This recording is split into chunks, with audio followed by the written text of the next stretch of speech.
और अहाँ सब देख रहा छी सगी बहिन मैथिली चैनल। और हमार नाम भेल ज्योति और हमार नाम भेल रोशनी। और अहाँ सबके सुना रहल छी हम कोबर के गीत। अहाँ सब हमार चैनल पर बनल रह।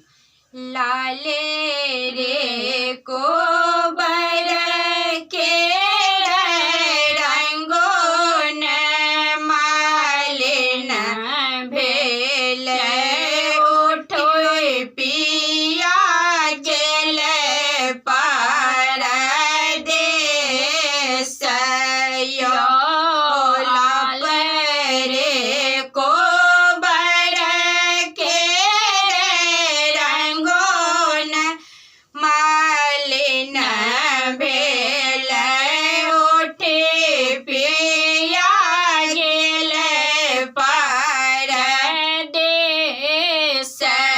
यो अपना तज छे प्रभु देश रे विदेश हमरा के कहाँ छोड़ल जाइयो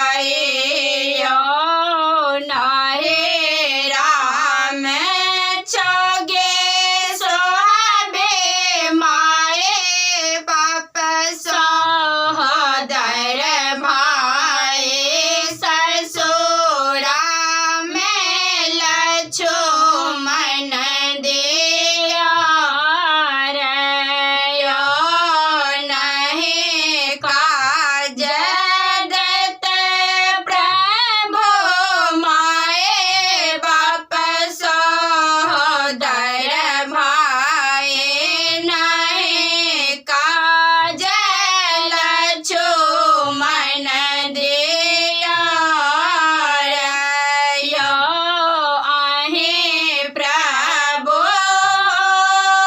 धन आहे प्रभु पहिरान आहे प्रभु सोलहो सिंगार यो जोग जोग जीविया से डोला हासे राम दुल्हा सीता सोहबी के बड़े आहे बात यो।